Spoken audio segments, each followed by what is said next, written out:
I'm Dan McCown. This is Batman. This is a Samsung Galaxy 4. S4, yeah. S4.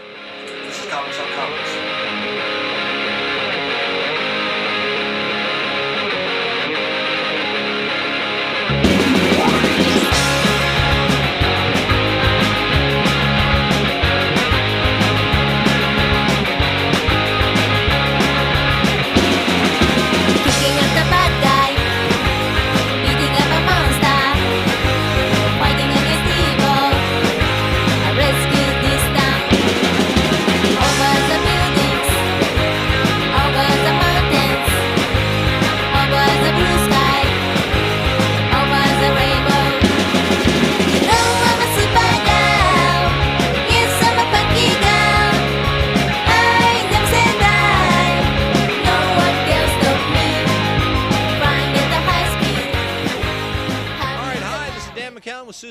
And we are here at the 2014 Girl Geek Con Actually, it's Geek Girl Con.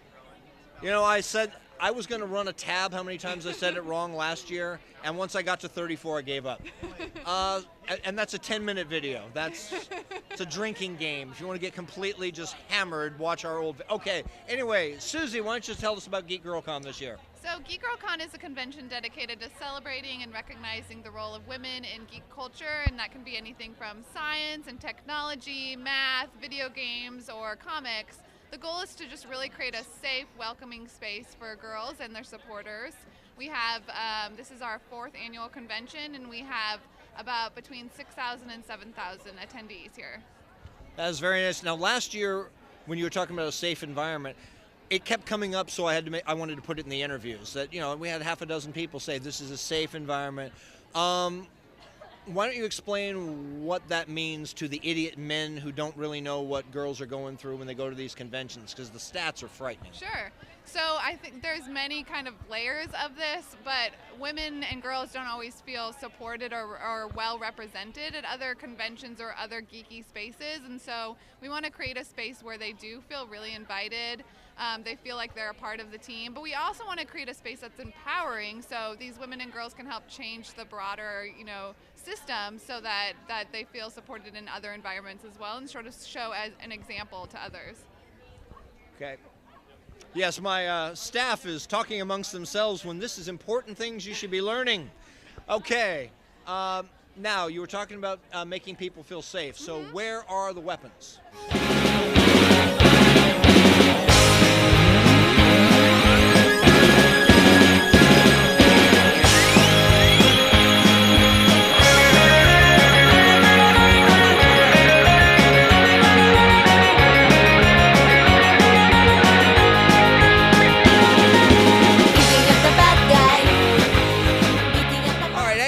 Again, and I am with Abby at this is the 4th annual Geek Girl Con. Which Geek Girl Con is this for you?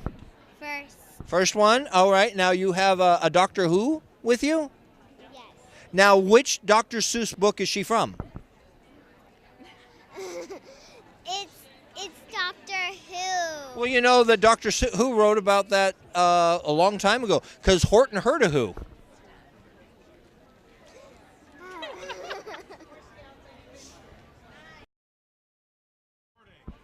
All right, Dan, again, this year for Geek Girl Con, I brought a couple friends. This is Jasmine and Audrey, and they're going to help me with the interviews this year. So let's see what they can do.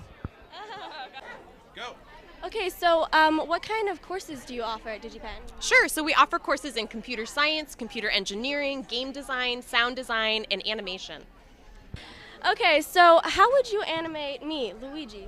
Well, unfortunately, my background is in sociology. I only work for the admissions department at DigiPen, where I work with prospective students and parents who are interested in attending the college. Oh, okay, so sociology. How would you explain the cultures in the Mario world? I have no idea, truthfully. Okay. Hello, I'm the Joker, and you are? I'm Jules, and I work for C. Jane Fix. Exactly. So tell me, what is C. Jane Fix all about? Well, we are a woman-run repair company. We focus on smartphones and tablets, mostly iPhones and iPads. I will repair your screens. Like if you break a screen, if your microphone doesn't work, if your speaker doesn't work, we'll actually do hardware repairs right in front of you. Oh. Okay, so what's the biggest problem you've had, like, to fix a screen? We've had some pretty badly damaged screens. Like there are a few screens where people come in saying, "Oh yeah, I just dropped it," and we look at it and go, "No, you ran over this with your car somehow." Was it that intense? Oh yeah. Okay. Like these screens are completely shattered. So my friend has a broken screen where the screen is literally off. I have no idea how that happened, but how long do you think it would take to actually, like, fully fix it? Well, it'll take a few days to actually get the part shipped in, but once we have that, depending on the device, it could be 30 minutes, maybe 2 hours tops.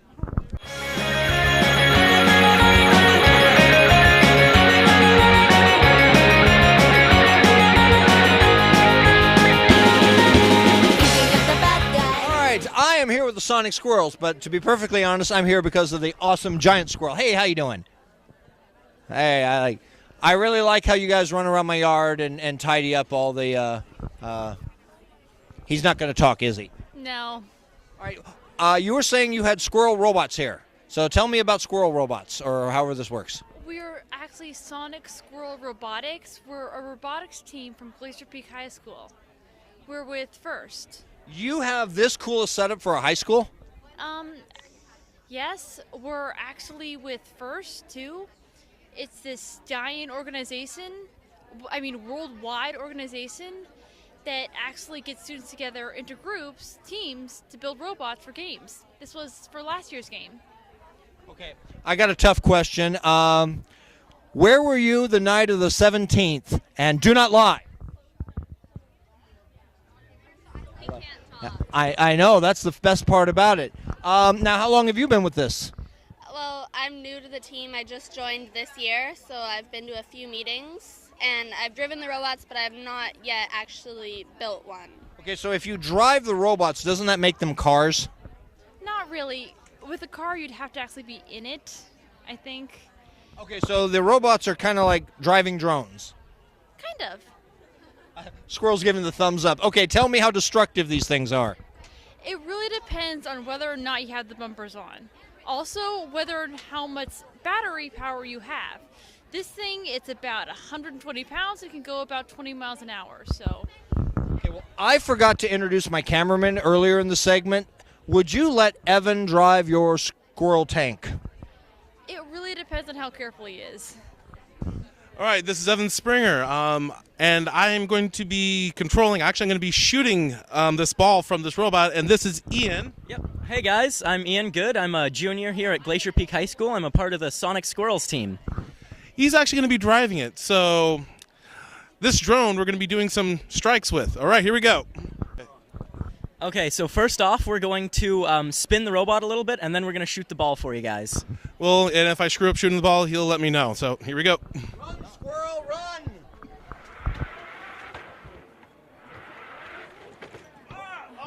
And my official cameraman is on lunch. Gotcha. We're supposed to be going to lunch. On the subject of lunch, Yes. you were playing a character from Bob's Burgers. Who is that? I'm Louise Belcher, the youngest of the three kids. Now the dad in Bob's Burgers is also voiced by the guy who does Archer. Yes, he is. Did you notice the episode of Archer where he was in a memory fuge? He's working at the Bob's Burgers. He's got all the Bob's Burgers characters there, including yourself. Right. And then he was attacked by Russian spies, killed them all, made a big bloody mess.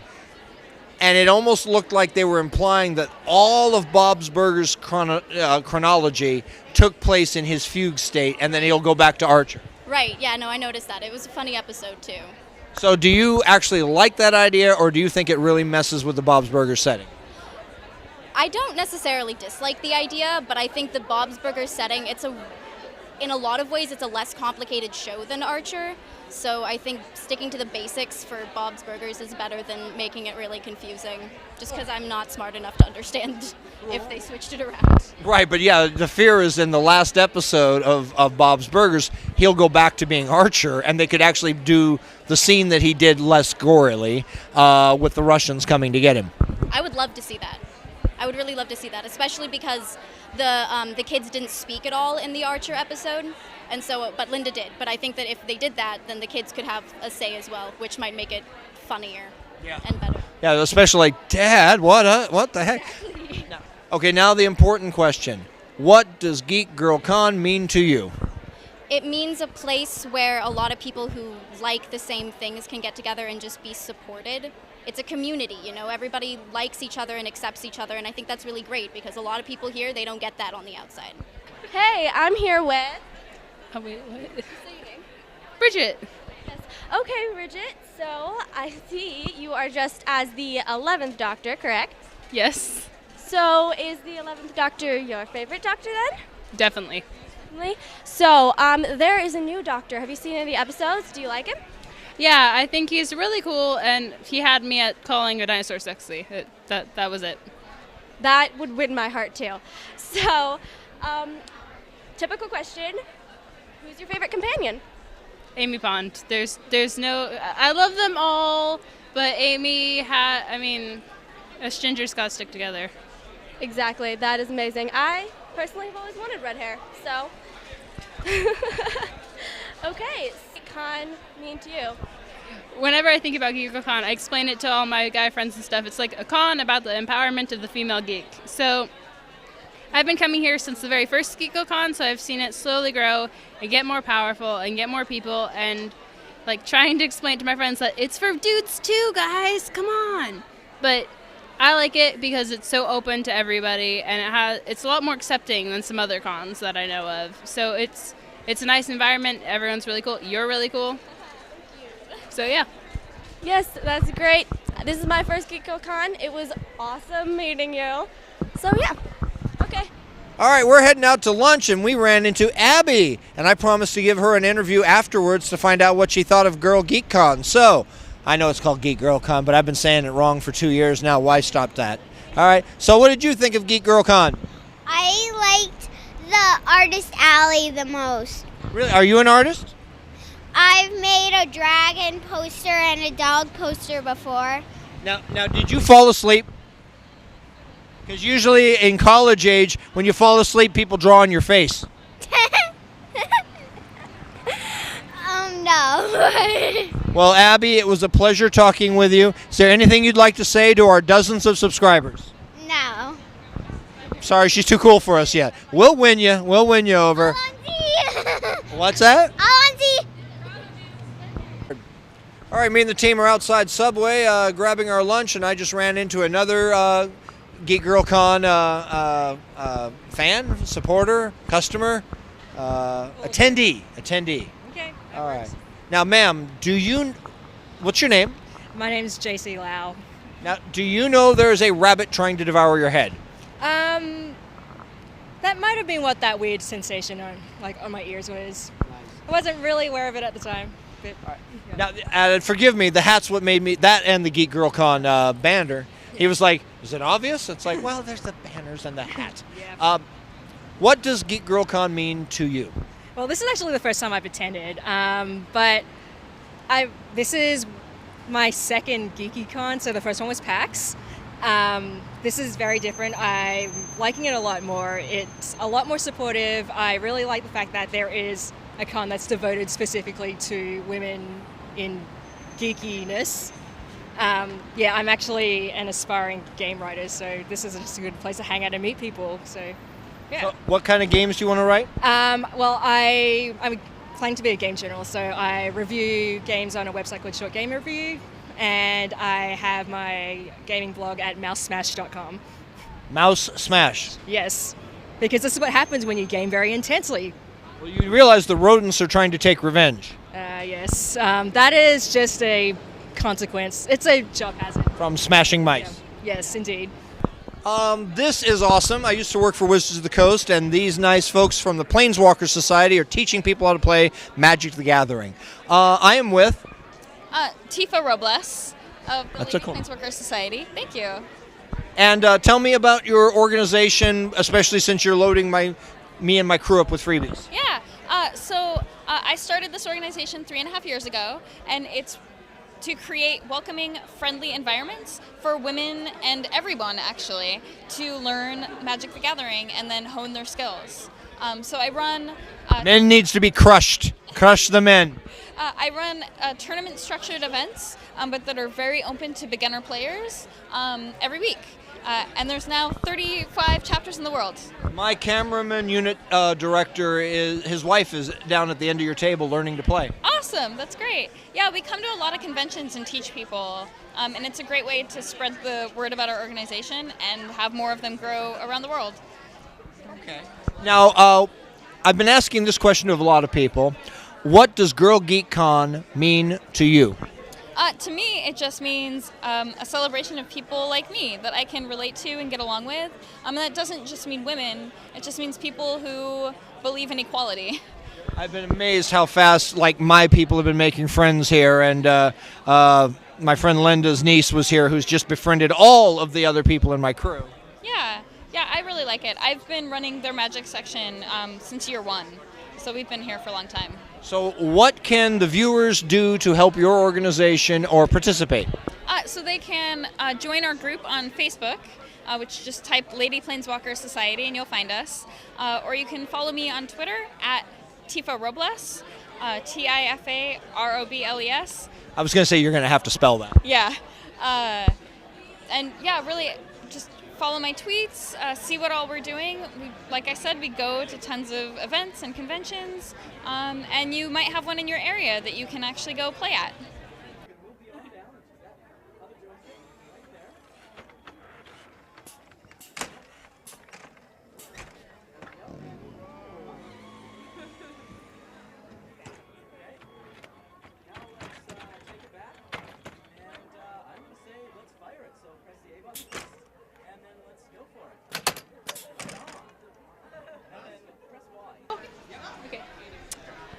As you know, I am the Doctor, and today I am with one of my greatest enemies, a Dalek.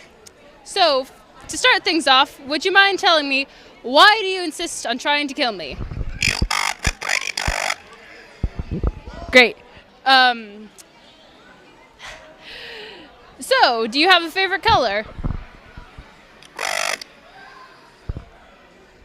Red. Is there any particular reason that you're fond of the color red?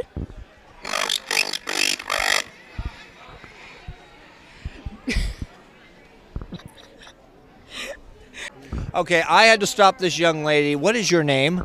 Hannah. Anna? Hannah. Hannah. Okay, Hannah, where'd you get that kitty? Look at this big furry thing. Second floor.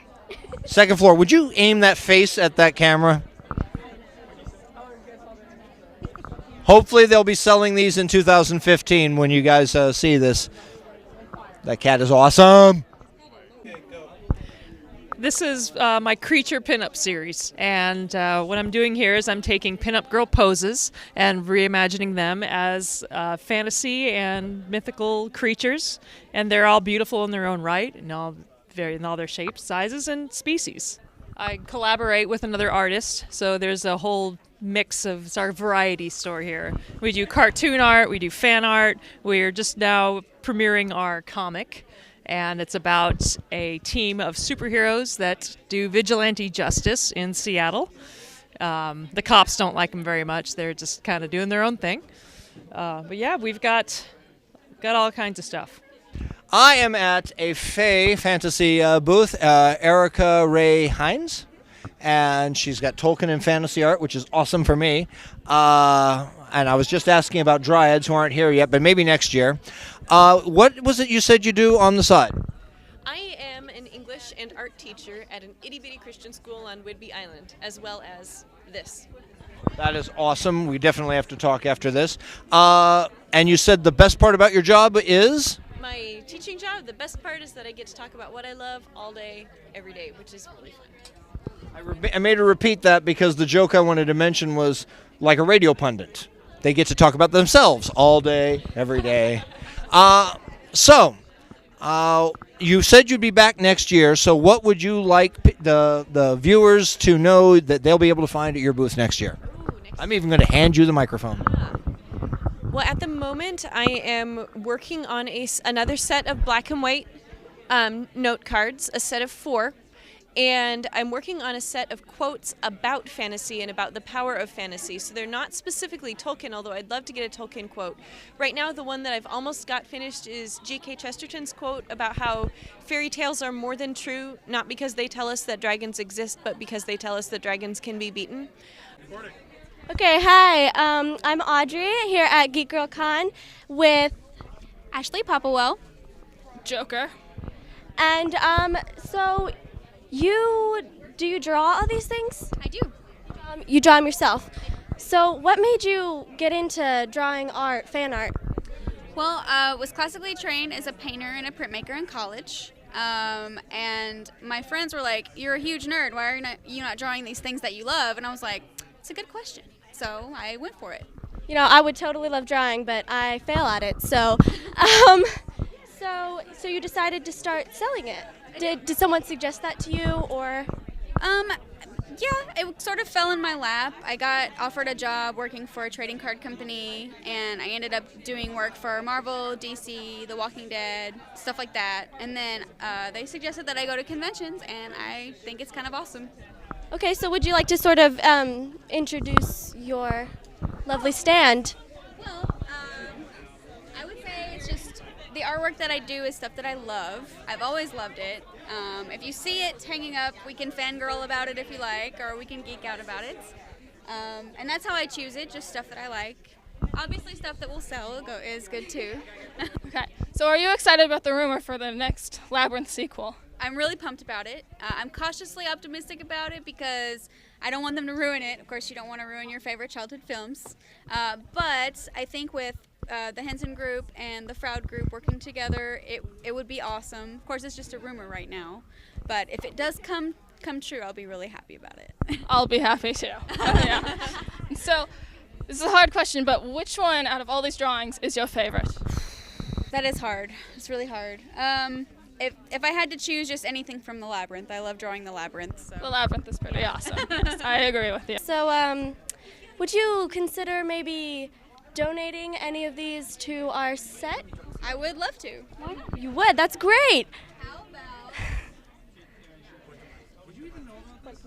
this? Nice image of the knockers there. Oh my gosh. Does that sound good, guys? It sounds brilliant. Thank you. Thank you so much. You're very welcome. Okay, hi. I'm Audrey here at Geek Girl Con with Jake Richmond. I thought it was obvious. the Joker. Okay, so we were walking, we saw this lovely stand of art. So tell me, what is all of this? This is Modest Medusa. It's my webcomic. Modest is a 5-year-old Medusa who comes from a magical land, and she comes to our world to be a nerd and have adventures. Oh, that's great. So I see you kind of implicate her into all of your artwork. So what's the inspiration for all this? All right, well, I love drawing stuff that I like, and it's sometimes hard to work that kind of stuff into the webcomic itself, so instead I just add it into other drawings.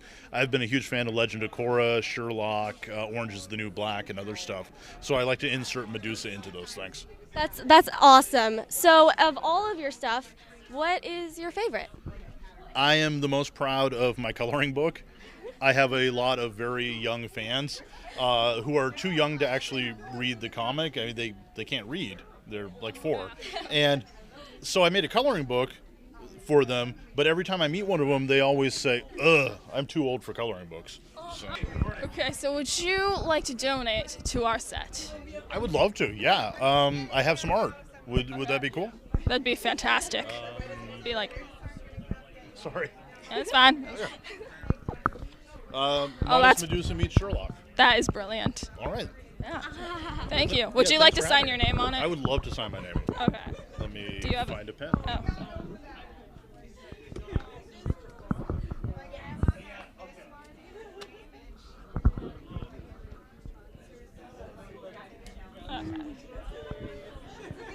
Thank you.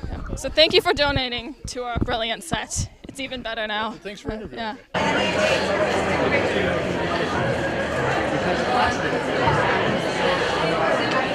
So take it, this is Geekographs. It is. So what inspired you for this? Well, the designs are obviously inspired by some of my favorite sci-fi and fantasy shows and movies, but the process itself is a much longer story. So these are on metal or? Etched metal, yes. Ah, nice. And just you have a nice wide collection here. Yeah, well, everything I do is based on a commission, so someone commissions an idea, I design it, and they get the original, and then I do a limited edition run afterwards. All right, I am here with a familiar face from a different time period this time. Would you like to introduce either yourself or the character you're playing once again? Sure. My name is Sam Andrews, and what I'm cosplaying as is a Cerberus Phoenix agent from the Mass Effect universe. Okay, I'm so behind on Mass Effect. The cables are an awesome touch. Yeah, they're biotic whips. Right, how are you powering them? There's a battery source inside the bracers here. Awesome, awesome. So now, can you actually whack somebody pretty good with those? No, it's just a light cord with a blue reflective fabric around it. So it's light. They weigh nothing, maybe a pound if that. Well, you know, I learned from a Britney Spears uniform you can use a microphone as a weapon, so. Yeah. All right. Now, you phoned us about working together on a future project. Yes. It's a top secret project that we will talk to you about. You guys will see this summer. But hopefully you'll be able to bring your armor smiths to a comedy kaleidoscope project. Yes? I will try, and we'll try to get something done. So. Hey, I'm Audrey here at Geek Girl Con with Brian Gardis. Carrie Grassel. Okay, so you're the writer of this, correct? I am. This is our comic is Paris in the 20th Century. It's an alternate history about what happened to Jules Verne's missing novel. Wow, that's exciting. So were you just like sitting there and then you got this idea? What happened? How did you get this? Well, I've always wanted to be a comic book writer, and I didn't have an artist. And Carrie has been an artist all her life and was looking for a new project, and it was like it was meant to happen. So I started writing her a very simple 6-page comic about someone stealing a book. And as soon as I learned the real-life story about Jules Verne not publishing a novel for more than 130 years, I thought, hey, there's a bigger story here. And so the comic grew and grew and grew. So Carrie's very first comic book job was a 50-page comic. Wow, that's fate. So, okay, so let's get down to business. What made you decide to start drawing? What was your inspiration? For the comic, it was definitely that I love the 1920s. I really enjoy steampunk, and then the story that Brian came up with was just really inspirational in itself. I mean, I get to draw corgis, flaming manatees, and dirigibles all over Paris, so it's been a lot of fun. So out of all of the characters that you've drawn, what do you think is the most fascinating? I think Anna Dupree herself is pretty fascinating. She's our own original character. She's a kick-butt person in the 20s, but she's still got a lot of style and class, and she just takes over. So she's good. Sounds like me. Yeah, I think so. Okay, so would you like to donate to our set? We would love to donate to your set, and we have a piece. Awesome. Actually, Brian has it. So brilliant. There you go. This is our main character, Anna Dupree, and this is for our upcoming prequel comic, Anna Dupree in the Eye of the Kraken. I'm Evan Springer here at Geek Girl Con with Margaret Organ Keene. I see you have magic cards here. You're the artist for these? Yeah, I'm the artist for these magic cards. Although they're not strictly speaking magic cards, they're what are called artist proofs or whitebacks, and Wizards of the Coast gave each artist who contributed a painting, well actually got paid for a painting, about 50 of these cards, these whitebacks, to use as samples when they were looking for work. In the last few years they've become quite collectible, and as you can see, I'm happy to help people collect. So do they actually give you the name of the card and then you figure out a good image for them? Well, when they first started out, like these 3 cards, Ivory Tower, for instance, all I got was a name. When you go further on, later ones, like Mirage. I got a lot of information about the types of designs they would like to see. For instance, they felt the culture that they were portraying used triangles a lot. So I switched from using my checkerboards to using designs based on triangles and diamonds. They gave us some clues about what colors they were interested in. And then they became, as I understand it, the last card I did for them. This one, for instance, that's not the last one, but it's close. They were very, very carefully explained they wanted a statue of a unicorn with the head breaking off by lightning and a shadow leaping out from behind it. On the other hand, Hyperion, I just got dry Hyperion, okay? So it just runs the gamut of what they want. So I heard that you go to other cons as well. Yes, I do. I will be at Fool's Cap in February, and I will be at Emerald City Comic Con next year in March. And that's about as far out as my plans go at the minute. So you are going to be. So you don't know if you're going to be coming back to this next year at Geek Girl Con? Geek Girl often. Okay, so this is taking a bit too long. So, do you have a website? Yes, I do. www.organ, O-R-G-A-N, -keen, KEAN.com. Thank you. Now, would you like to donate to our set? Donate? There's been a lot of artists that have been donating to us. Would you also like to donate to us? Does the Batman know you're doing this? Let's prefer he doesn't. Oh, yes, I will. You didn't see that. We're going to keep All right, and one other thing. Guild Wars 2 gave a couple members of our staff some shirts, and after we've addressed all the free loot, Jasmine, your perception, your thoughts on the event. Not the loot. Not the loot. Not the loot, except the loot's going over there on that wall. Perfect. We're giving an actual dedicated wall to Girl Geek Con stuff. Hopefully that fills the spot. Yeah. So what's your thoughts? Well, I thought that everyone there was fantastic, especially the volunteers were pretty nerdy too, and geeky. So it was a pretty amazing. Everything was amazing, especially the merchandise they had there, and obviously the fabulous artwork. It was really awesome. Yeah. And you had a fun interview with the photographer I saw. Oh yeah, that was interesting. And you saw too, I assume. Audrey, your final thoughts. Okay, it was really awesome, and everyone there is super nice. You can approach them, and they will not be mean to you. And that was like constant. And we gave them constant reason to be mean to us. Yes. And I just don't want it. For you. So, yeah, and yeah, spastastic. Yeah, it was spastastic. Hashtag spastastic is going to be our new Make phrase. Make a trend.